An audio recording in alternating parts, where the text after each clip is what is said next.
Всем привет, друзья! Меня зовут Руслан, вы на канале GBG. Это гайд на автостопщика. У меня, скажем так, авторская сборка, но тем не менее это подойдет абсолютно любому. Я сейчас покажу, как я играю. Собственно, здесь у меня все в силу удара. И, собственно, как вам качаться, друзья. Здесь будет рандомный навык, вам надо поймать именно вот этот. Далее здесь вам надо поймать вот этот навык. Он увеличивает скорость бега, а тот, собственно, вам показывает чувака, который попал в вашу ловушку. Он подсвечивает это абсолютно всем. То есть, если вас даже рядом нет, то ваши тиммейты могут прибежать и его добить. Это очень полезный навык, и он в абсолютно всех сборках. Ну, а вот тот, собственно, помогает вам быстрее перемещаться по карте, быстрее ставить ловушки, быстрее добегать до чувака, которого вы поймали в ловушку. И что хотелось бы сказать, друзья, еще я буду вырезать абсолютно все сцены насилия, потому что здесь, скажем, YouTube это не любит, и для того, чтобы он как-то получше продвигал это видео, я решил вырезать все сцены насилия. Ну, а если вы хотите смотреть сцены насилия, то вот, обратите внимание, собственно, что дают эти навыки. У меня английская версия, друзья. Некоторые играют на русской, но это только с ПК. Там есть нелегальный русификатор. Можете себе установить, если вы, допустим, берете игру со Steam. Собственно, фишка в чем? То, что здесь идет максимальный урон. Вот этот перк аж 30 секунд. То есть наносит по одному хп. Чтобы вы понимали, аналогичный перк, который работает с удара, он, вот сейчас я его покажу, он работает 5 секунд. То есть, но это за удар. У Бубы есть перк, который работает 7 секунд. То есть, представьте, это огромное количество хп. То есть, пока вы прибежите, пока его начнете догонять, у него уже там просто куча тиков будет, и вы его очень быстро убьете. Я это все покажу на стриме. Опять же, у меня еще основной перк не докачанный. Собственно, бубы перков здесь нету. Я в тот момент, когда это записывал, искал, друзья. Это, собственно, все запись со стрима. Здесь это уже второй стрим, потому что в первом я там не все показал. И последним перком берем, собственно, командный. Это то, что чувак, когда будет падать, получит на 50% больше урона. Скажем так, очень потные команды, они очень сильно абузят вот эту вот, собственно, дырку, в которую можно прыгать. Он, грубо говоря, что-то сверху взял, необходимое ему, и просто слился в дырку, если вы обнаружили. Поэтому это очень полезный перк, который, собственно, их позволяет получше напрягать. Прокачка основного навыка у нас идет полностью через правую ветку. Здесь все на урон, и последний навык тоже на урон. Собственно, он наносит урон еще какое-то время после того, как чувак выбрался с капкана. То есть, ну, своего рода то же самое кровотечение. И, собственно, друзья, все игры, которые вы здесь увидите, это все будет один стрим общий. То есть, кто был на стриме, это все видел подряд. То есть, это не какие-то там игры, которые я специально выбирал, там какие-то лучшие.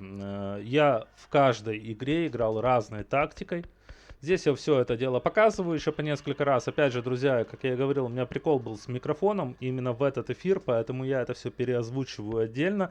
Кстати, друзья, по поводу тех, кто ждет гайд по ВВЗ, на самом деле мне просто лень его делать, потому что, ну, у меня на самом деле слабо с мотивацией, так как канал у меня зарабатывает меньше, чем полпачки сигарет, и я понимаю, то, что это надо заморочиться, это где-то на день, а то и на два. То есть, ну, а я как бы хочу в основном получать удовольствие, и я уже вообще как-то не раз планировал вообще просто закрыть YouTube канал, потом решил, что все-таки буду просто выпускать видео с каким-то своим геймплеем, без каких-то там приколов таких, ну и, собственно, друзья, в любом случае в Дискорде я скидывал статистику свою по заработку, вы это все видели, то что там реально полпачки сигарет в месяц, это такое себе. Что ж, нашло игру, мы сейчас стартуем, друзья, и, как я и говорил, это все будет запись со стрима, поэтому здесь все будет подряд, все вот как было прям в видео, я особо там вырезать ничего не буду, кроме каких-то сцен насилия, хотя я думаю, что, скорее всего, я их даже буду закрывать смайликом, и, собственно, мы появляемся.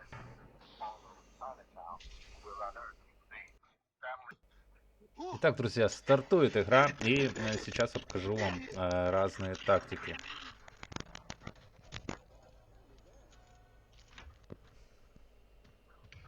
Собственно, первая тактика, я уже на самом деле не помню, в какой игре я что использовал, но сама фишка в чем? Надо ставить ловушки таким образом, чтобы вы успевали до них добегать. То есть здесь первая тактика, это мы ставим на какие-то места, куда им важно будет побежать.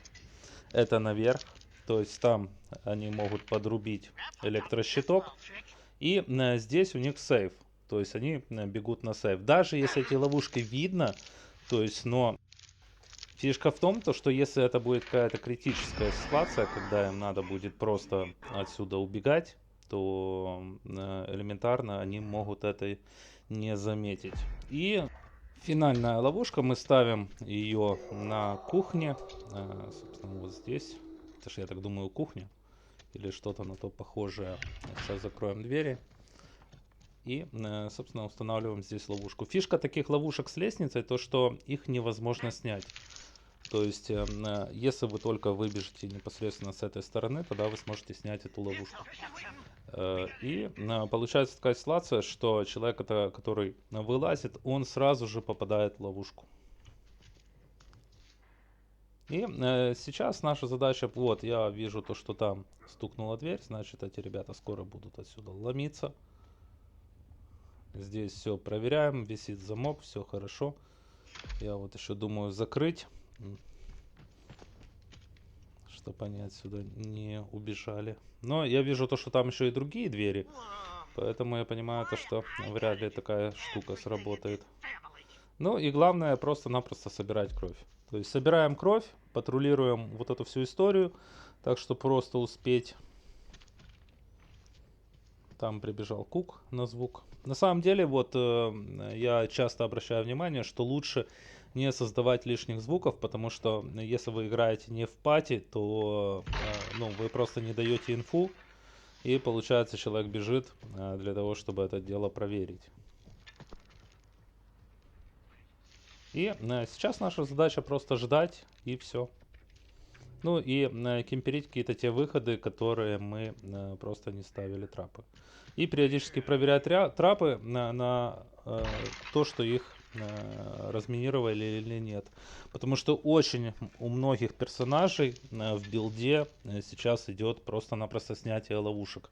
А у тех, у кого этого не идет, те носят с собой кости. В плане это какие-то агрессивные персонажи, которые предпочитают эти кости втыкать. Я вот здесь думаю, то, что отсюда они не лезут, они, скорее всего, будут выходить через другой выход, поскольку, собственно, здесь был шум от двери. И решаю ставить ловушку. Но это место не очень на самом деле. Здесь есть получше место, я сейчас покажу его, наверное. Нет, я все-таки ставлю здесь. Собственно, это значит будет в другой игре, но здесь есть варик вставить его в проходе.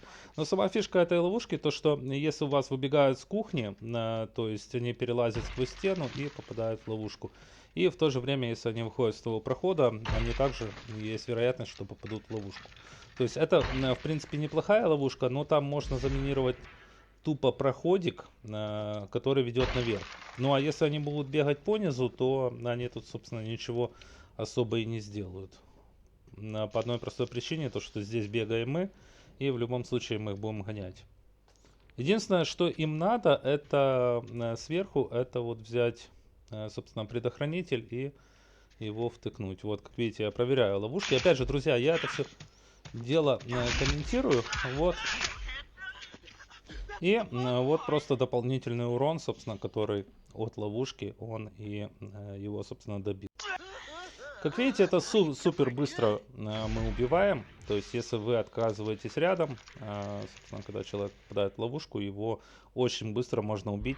Ну, понятное дело, какие-то танковые персонажи, их убить посложнее, но, тем не менее, то есть, большинство персонажей вы сможете без проблем убивать, потому что у вас скорость бега достаточно большая еще к тому же. И сейчас мы покормим деда. Вышел уже Бубас. Но на самом деле Бубо по-хорошему должен выходить, как только начинает орать дед. Это значит, что проход открыли, собственно, когда он слышит шум. И это значит, что эти ребята сейчас будут лезть наверх. И начинаем все это дело патрулировать.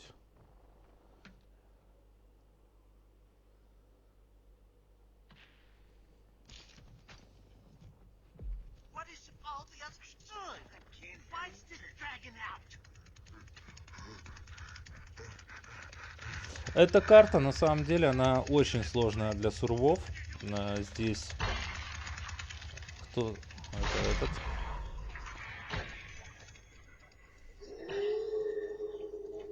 И продолжаем патрулировать.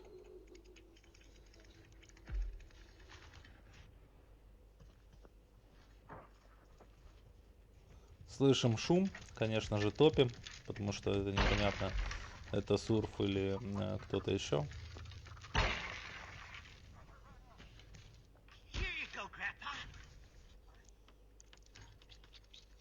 Старайтесь, кстати, когда вы возле деда, заливать в него все, что есть, потому что если вы кого-то убиваете, у вас сразу полный бак.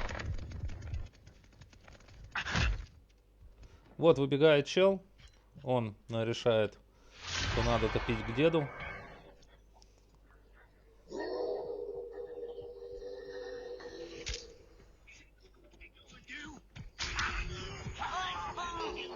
Как видите, его подсветило, и сейчас его успешно убьют.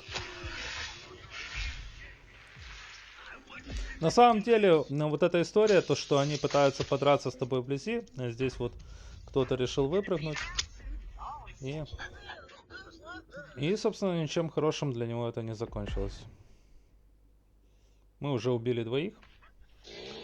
И, собственно, победа, друзья.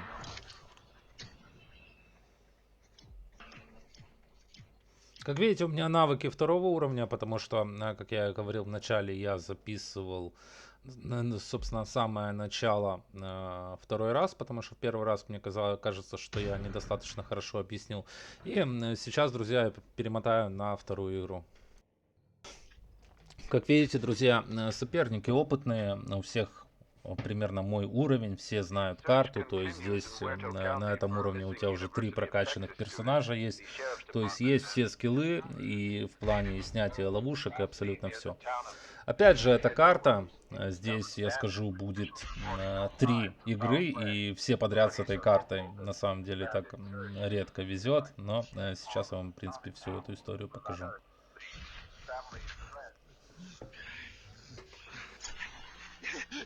К сожалению, не сохранились комментарии непосредственно, когда я играл, потому что я озвучивал, собственно, все свои мысли, почему я что так делаю, куда я бегу, почему я туда бегу и так далее. Но, в принципе, друзья, если вам интересно то, как я играю, собственно, ход моих мыслей непосредственно, вы можете посмотреть или в записи, или стримы.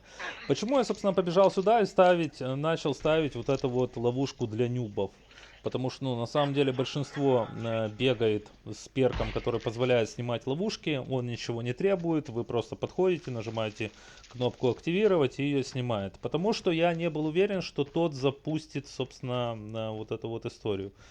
И, как видите, никто вот это дело не запускал. Поэтому пришлось бежать мне.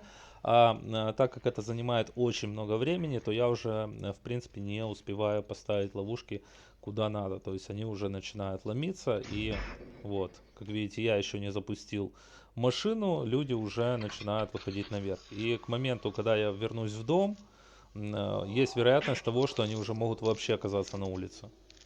Поэтому это глупая тактика на самом деле. В идеале, когда вы появляетесь с кем-то, то он должен пойти запустить машину. Потому что, ну, здесь очень важно время, чтобы ловушки были поставлены на каких-то выходах до момента, когда эти ребята начнут лезть наверх. Здесь есть вот различные карты. И, собственно, друзья, вы, если приходите на мои стримы, смотрите, как я играю, то вы поймете, что, в принципе, фишка в том, что я очень быстро бегу сразу на все нужные точки для того, чтобы ставить ловушки. И бывает такое, то, что я устанавливаю ловушку, и я еще не успел ее установить, а там уже кто-то вылазит. Ставим ловушку на escape и, в принципе, начинаем что-то, кого-то искать. На самом деле это достаточно не очень тактика.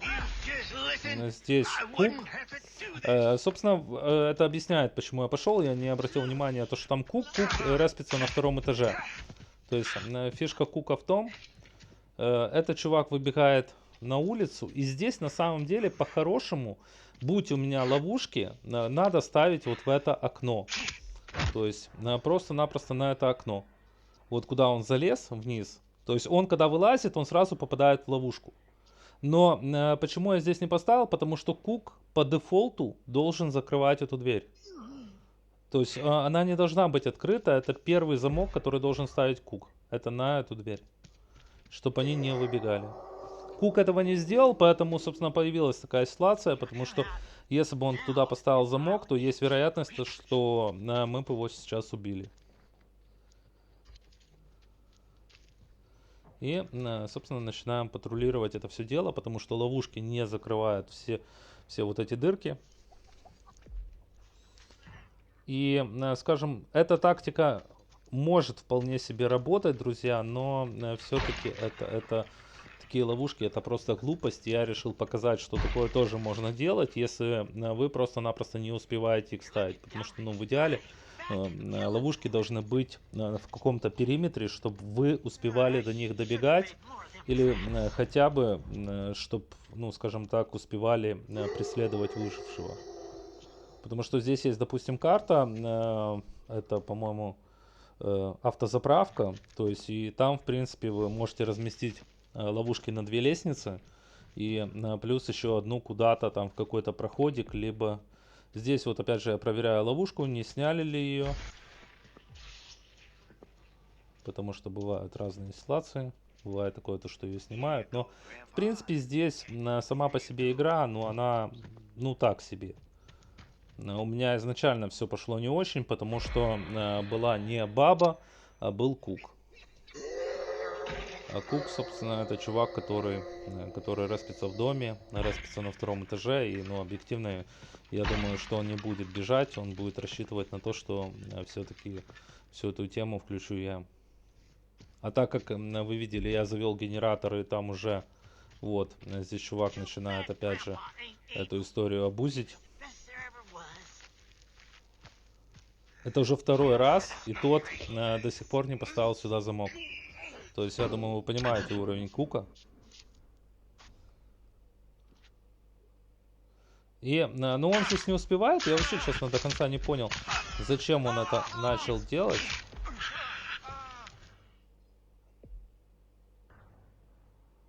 Это было максимально странно. В любом случае он упал, сейчас он восстанавливается, он потерял достаточно много хп. И сейчас он уже поставил замок, когда, собственно, все случилось. И вот баба, которая посмотрела на все это дело и решила, то, что все-таки в подвале с Бубой ей как-то безопаснее. И, как видите, трапу сняли.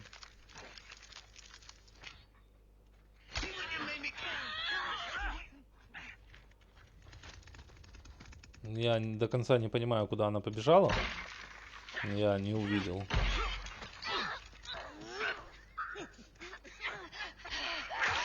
И, собственно, Кук с ней справляется.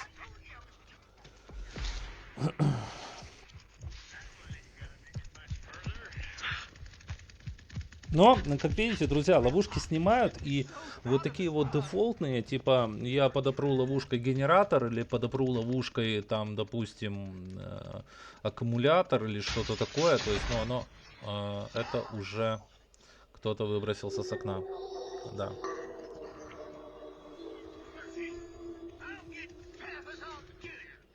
И, собственно, начинаем преследовать. Фишка в том, что очень много времени прошло, человек успел встать, он бежит к генератору, и вообще по каким-то неизвестным мне причинам, но он попадает в ловушку. И сейчас уже начинает тикать хп. То есть мы должны без проблем его убивать.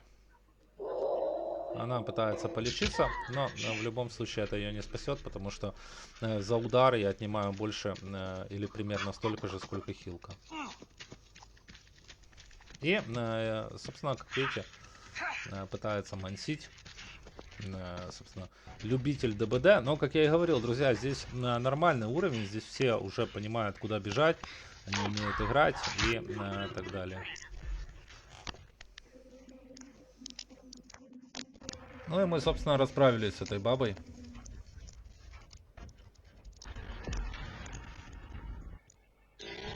И победа. Я не понял, как умер последний.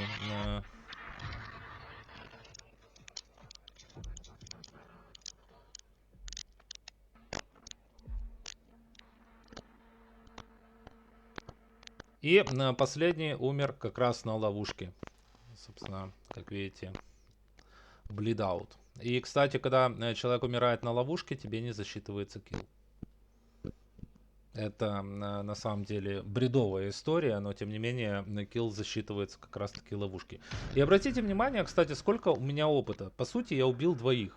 То есть они попали в ловушку там и так далее.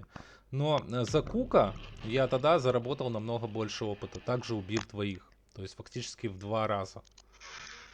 И сейчас мотаю на следующую игру.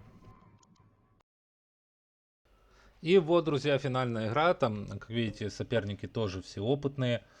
То есть все там выше 20 уровня, у меня 21, я напоминаю. Кстати, друзья, здесь я вырезал звук игры, там какие-то проблемы со звуком. Я не знаю, я же говорю, у меня в тот момент какие-то приколы с твичом были. И, собственно, какие-то там то ли помехи, то ли хрен знает что были. И я решил, чтобы это никого не напрягало. Вы с прошлого ролика, собственно, слышали там какой-то, не знаю, как скрежет, скажем так. И сейчас посмотрим последнюю игру. Здесь уже будет другая тактика расстановок и ловушек. И здесь у нас в игре уже есть Сися. То есть Сися, как правило, активирует генератор, потому что ей это по сути сейчас заниматься нечем. Она там может что-то отравить, активировать генератор. То есть, ну и все будет окей. Поэтому я сразу забегаю в дом. Но опять же, друзья, с рандомами это тоже кучу раз в игре я показывал это, то что чувак не активировал генератор. Здесь, собственно, ставим ловушку на выход. Это одна из самых дефолтных ловушек, потому что с этого выхода они часто топят, для того, чтобы просто-напросто куда-то выбежать. И здесь ставим ловушку. Это дефолтный сет ловушек, который я обычно использую. И последняя ловушка, собственно, там на лестницу. Потом, когда мы определяемся с выходом, мы начинаем переставлять ловушки. То есть здесь сейчас важно понять, откуда они будут идти. Вот здесь, как я уже и говорил, эта история не контрится. Опять же, друзья, если вы хотите посмотреть, как ставить на других картах ловушки, какие там хорошие места, какие не очень места, то, в принципе, основное, вы можете зайти на стрим и все это дело посмотреть, ну или посмотреть здесь в записи. Собственно, идем дальше. Опять же, записи на ютубе, они выходят с определенной задержкой, чем на твиче, потому что я могу там записать, допустим, у меня бывает такое, что я играю всю ночь, там записываю 4 серии, и эти 4 серии выходят, в принципе, 4 дня. И, собственно, собираем для деда пойло. И опять же, здесь, друзья, достаточно быстро можно прибежать к ловушке. Я слышу там какой-то звук, надо на него среагировать. Проверяем ловушку. И, собственно, разбудили деда. Но, опять же, это не кто-то вылез. Там Буба уже кого-то наказал, это очень хорошо. То есть их уже трое, уже проще. Но они еще не вылазили, непонятно куда по-хорошему переставлять ловушку. Главное просто носить деду пойло. Собственно, чем быстрее вы прокачиваете деда, тем быстрее вы заканчиваете игру. То есть, ну, это тоже стоит понимать, потому что, ну, у Бубы есть one-shot build, то есть это фактически, когда он догоняет, в тебя врезается, он делает 2 удара и тебя убивает. То есть это очень мощно. Здесь опять же у меня ловушка, это тоже ты поставил, и в принципе на этом все. Буба вышел уже наверх. Я пытаюсь тоже накормить деда, но там надо ждать КД каждый раз, потому что если дед повышает уровень, он начинает сразу орать. И там в него... На самом деле это минус, то что нельзя в него по КД заливать. Ну, в этой игре вообще самый большой минус это то, что тебе для того, чтобы взять какие-то нужные перки, тебе надо просто крутить рандом. И чтобы собрать такой билд, мне пришлось раз 50 перезапускать дерево. То есть будьте готовы к этому, потому что сразу вам все перки просто не выпадут. Я напоминаю, там всего 2 скилла вы берете на рандоме, и именно эти 2 скилла на рандоме вам должны попасться. Здесь с ловушкой все хорошо. Ну, как правило, нет смысла ее проверять, потому что кто-то бы подсветился. И здесь вот тоже все хорошо.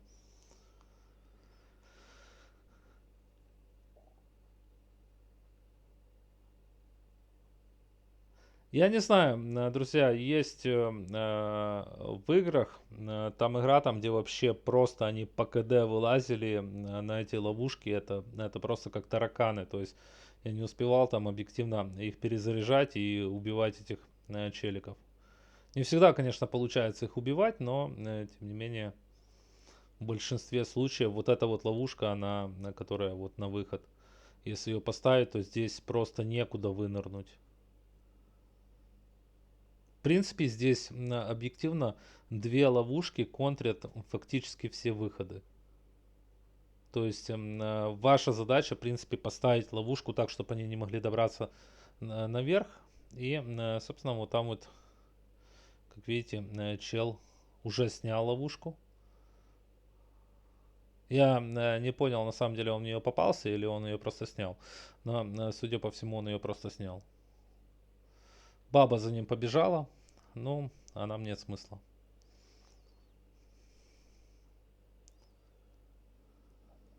Я ловушку, как видите, подбираю. То есть я понимаю то, что они ее снимают, и смысла ее как-то ставить нет. И стараемся посередине, но я ее поставил не посередине, и потом, конечно, это мне аукнется.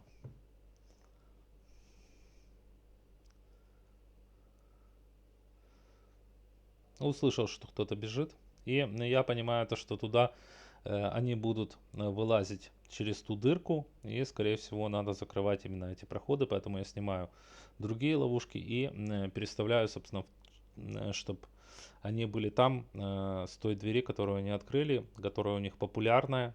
Бывает, сурвы открывают по 2 выхода, бывает, открывают все уже к концу игры, там, когда постоянно прыгают в колодец. То есть там начинается у них такой абуз этой всей истории, потому что Буба выходит наверх, и они там могут себе спокойно хозяйничать, и люди, которые хорошо знают карты, они, скажем так, этим пользуются. Они понимают, что где находится, с какой стороны вылезти для того, чтобы это было поближе, и, скажем, становится в разы сложнее их контрить. Но это опять же, это когда люди на опыте. Я на стримах играл там фактически с людьми там 40 какого-то уровня, и ну, на самом деле это было сложновато. Бывало такое, то, что буквально за 1,5 минуты, то есть ты только респися, они уже дед начинает кричать, у тебя еще в моменте заставка. И, скажем так, у меня было такое, то, что я не успел еще все ловушки расставить, они уже просто убежали. Ну, здесь на самом деле многое зависит от Бубы. То есть, но здесь вот, собственно, этому чуваку не повезло. Но, во всяком случае, он выбежал. И деда пнули. И вот чувак уже бежит.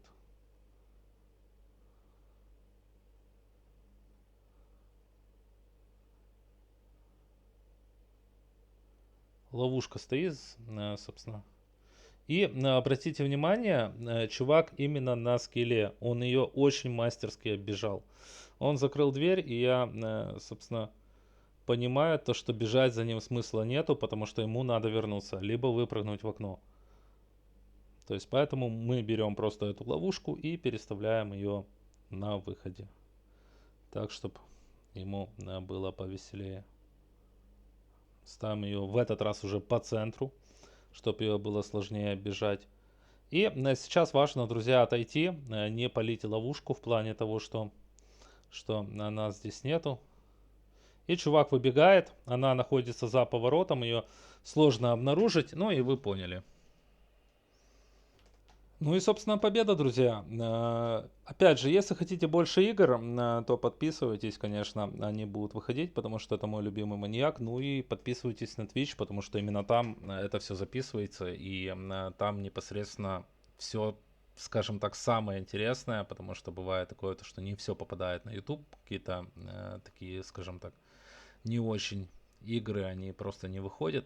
Но у меня все. Собственно, спасибо за просмотр. Всем пока.